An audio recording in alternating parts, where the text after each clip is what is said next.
Dito tayo mga ka-agri sa Mabini, Pangasinan. Nag-deliver tayo ng seedlings dito, no? Dalawang tao yung dideliveran natin ng seedlings. Ito si Sir Herbert, yung kliyente natin na magtatanim siya ng kalamansi dito sa kanyang isa siyang dating OFW. Ngayon nag-for good din siya sa Pilipinas. Susubukan niya yung kalamansi farming, no? Tumorder na din yung tita niya sa atin, kaya sabay na i-deliver yun sa tita niya. At ito yung kanyang mga seedlings.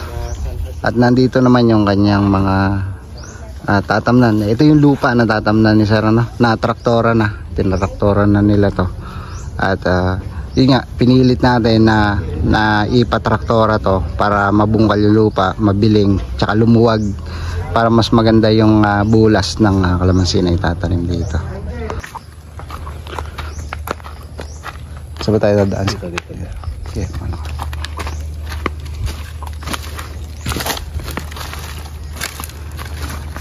Itong lupa ni Sir, ano to para siyang hagdang palayan. Dati itong tinatamnan ng palay, pero dahil nga sa yun nga, palagi ngang reklamo ng mga magsasaka ay talagang halos hindi na kumikita sa palay, kaya nagtetry siya na magkalamansi farm. Nasa 700 yung itatanim niya dito sa kanyang dating palayan. Maganda yung klase ng lupa ni Sir dito, no? Maitim yung lupa, napatraktora na din. Maganda dito, maganda kasi na pinapatraktora para mga ka-agri mabiling yung lupa, sumingaw, at ng yung acid, yung fungus, yung bacteria mamatay sa sikat ng araw, no?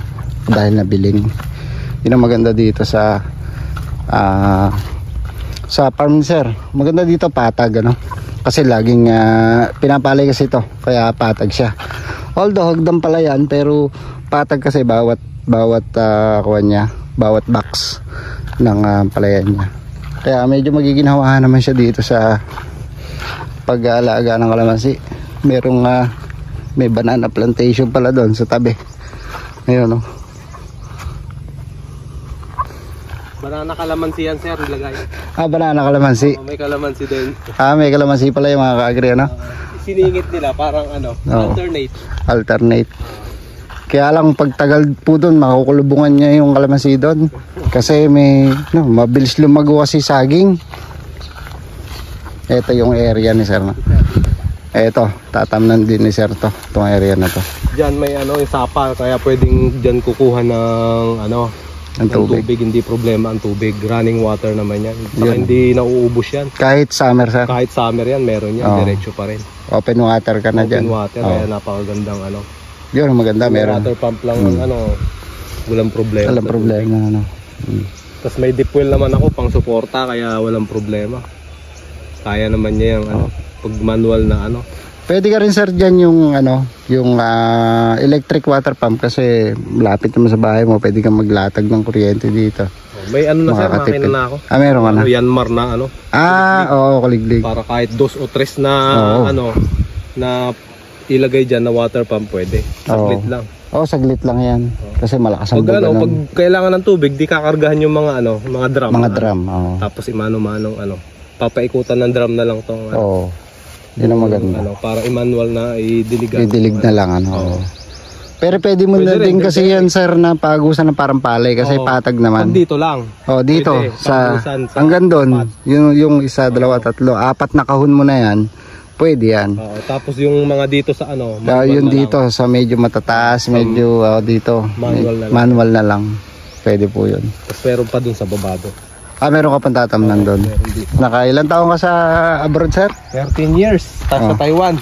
13 years sa Taiwan, si Sir. Tapos ngayon, ito. Medyo sawa na siya mag-abroad, kaya hanap tayo ng bagong pagkakakitaan. Pagkakakitaan, negosyo. Sari-saring negosyo. Para makasama yung pamilya. Madaming tubig dyan. Maraming water. Yung mga kahoy ng mga tinanggal dito, mga ka-agri, inano ni Sir Herbert, inuling, ginawang pera din. Kaya mahigit 100 kaban na. Yun, nakaka 100 kaban na daw, mahigit mga 100 sako, no, nauling na. Yun nakukuha. Ayan, running water yan. Kaya walang problema sa tubig. Eto sir, hindi na ito natutuyo, no? Hindi natutuyo yan, sir. Diretso yan. Maghuhukay ka lang pala dyan ng ano? Meron na ditong maluwag. Meron na dyan. Ito isang tao yung ano niya. Isang tao ng lalim. Lalim. Ayun, okay na yun, sir.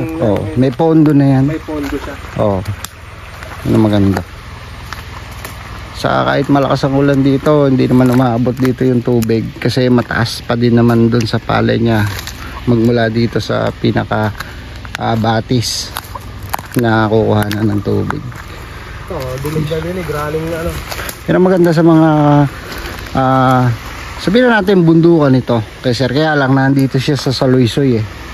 Meron siyang source ng tubig, yun ang maganda sa kanya. Kahit sabihin mong bundok. Isang tao yung lalim yan, kaya kahit mapasummer man or ano, hindi na ubusan yan. Ubusan na. Usapang yan. Doon sa ilalim. Sa ilalim. O saka nagpo-flow yan. After din doon, meron ding maluwag na pwedeng pagkuhanan din ng tubig. So dalawa, hindi ka mauubusan. Ito natural na to talaga na malalim, ano? Natural yan, sir, na malalim. Hindi na to yung ginawa ng tao lang. Hindi ginawa ng tao. Natural na niya yan. Ayun ang maganda dito. Wala kang kabitin-bitin pala. Itatalbog mo lang dyan yung panghitit mo. Diretso ka na. Saan ang makina mo yan? Dito na. Kahit saan, sir. Kaya na siguro dito, sir. Dito, dyan sa baba. Wala pa siguro 6 meters eh. Sabihin na natin 6 meters mula rito. Kayang-kaya hititin naman ng mga diesel na yan. Water pump. Yung mga Yanmar na ano.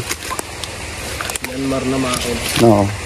Ayun, pwede rin doon, malalim din. Yung mga water cooled, mga ka-agri, yung tawag doon sa Yanmar na yan, water cooled na, yun yung mga traditional na ginagamit na patubig na magsasaka nung araw pa. Luma na, pero subok na. Subok, tsaka malakas. Yun yung water cooled. Ginagamit din namin nung araw yun sa pagsasaka. Dahil nga sa Nueva Ecija, ang nabuhay nga ng tao ay pagsasaka. Kaya, yun. Yung ginagamit niya ngayon na patubig ay ginagamit din natin dati yun sa pagsasaka, no? Kaya lang ngayon medyo nag-upgrade na tayo, nag-adapt na tayo doon sa electric water pump kasi medyo matipid. Ay, matipid din yun, sir? Matipid po. Hanggang dito lang yun sa kalamansi, sa farm ng kliyente natin, no? Dito niya itatanim yung kanyang kalamansi. Kalahating hektarya. Mahigit kalahating hektarya, mga ka-agri, itong lahat-lahat ng tatamnan o lahat ng nilinis ni sir dito na tatamnan ng kalamansi. Mahigit kalahating hektarya.